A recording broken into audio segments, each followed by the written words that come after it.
I'm going to welcome you to the review that we've done to this point. But once again, I wanted to make sure that all of you are staying healthy and that you're taking care of yourselves, and that this is just, the online learning is a good way to keep you engaged through your break so that we can pick up when we get back from this 3-week break.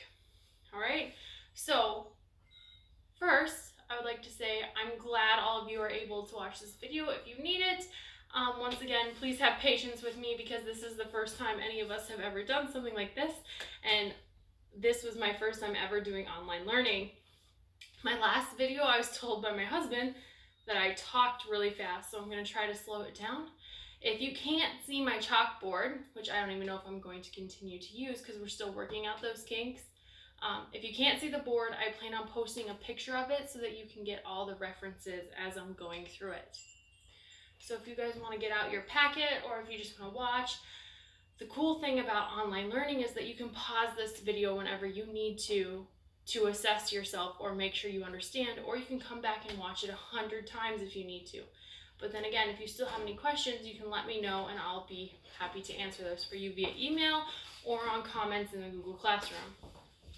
So today we're going to pick up where we just left off with fun with commas, but we're going to kind of backtrack and review everything we've done to this point. So the first thing I wanted to go over was the introductory phrases, because that's where we find our clauses. A dependent clause, if you remember, is a sentence that can't stand on its own, just like a child. A child can't stand on its own.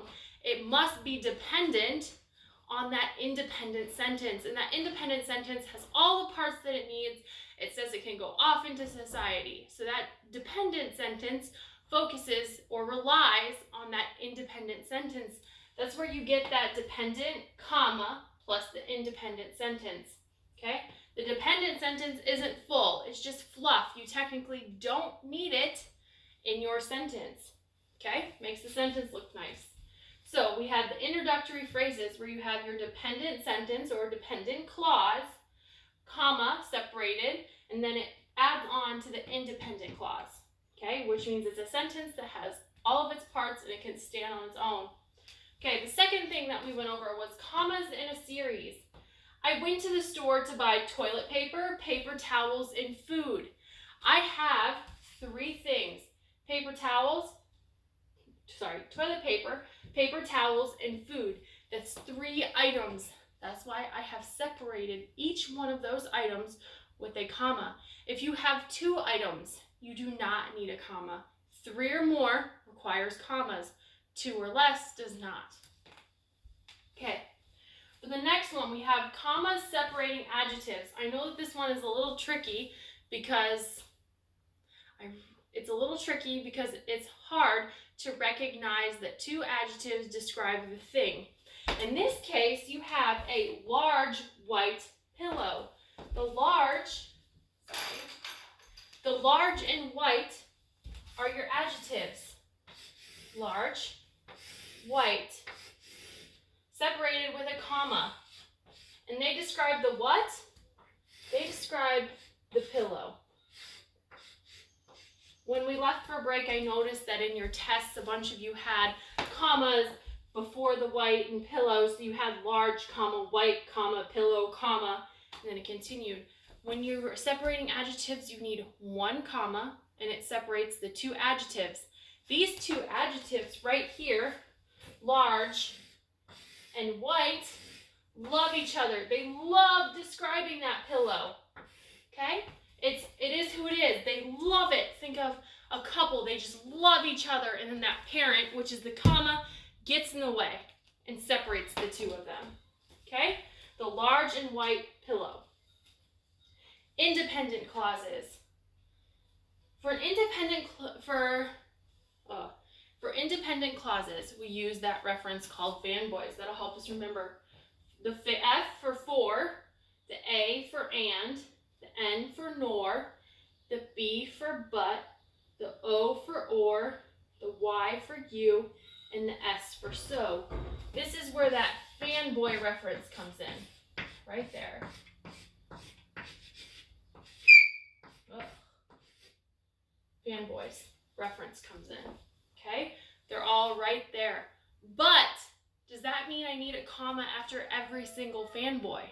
No, because if you don't need a comma before the fanboy, so the comma goes before the fanboy, right here, before the but, so I use the be, then you don't need a fanboy. So our sentence is, I love pizza, but Derek loves ice cream. I, in the subject, and I love pizza. And then that fanboy is going to separate those two independent sentences. If you remember, independent sentences are sentences that can stand on their own. So it says, I love pizza, but Derek, who is the new subject, loves ice cream. You have two different sentences. That's why you need a comma before the fanboy, okay? This is my puppy. She loves me very much, okay? So you have two independent clauses. You need two, okay? When we have a fanboy and you have an independent and a dependent, it means that the subject in the sentence that can stand by itself, the independent, is still doing the action of the second part. So say, I love pizza, but I love pizza and reading stinks. You don't need a fanboy because I'm still saying that I think reading stinks. There's not a second subject. Okay? Actually, no, that would be two independent clauses because reading stinks. Reading is the subject and it still stinks. So like,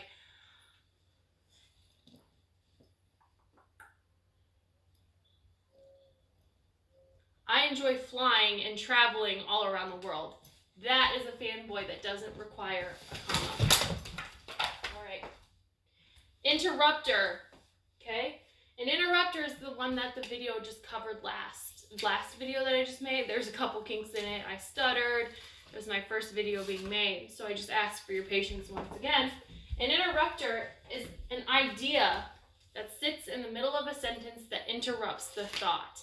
It's something that you would normally say out loud, or it makes you take a break from your original thought. You technically don't need it. It's just that extra fluff that we've been talking about. So, do you think Ted, the package will arrive today? I'm saying Ted, like I'm addressing Ted.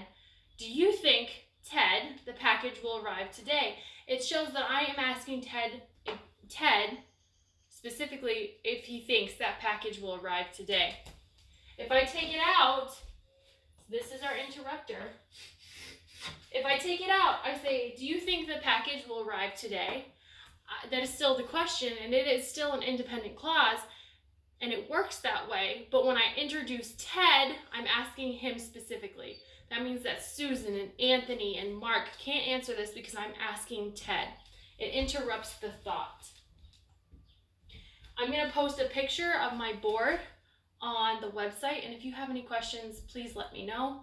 Once again, stay healthy, make sure you're taking care of yourself, drink water, eat your vegetables, sound like a mom, eat your vegetables, eat your fruit, keep your immune system up. And please, if you have any questions, comments, or concerns, please reach out. We're always here for you. And I miss your faces, and I can't wait to see you back in school after this break.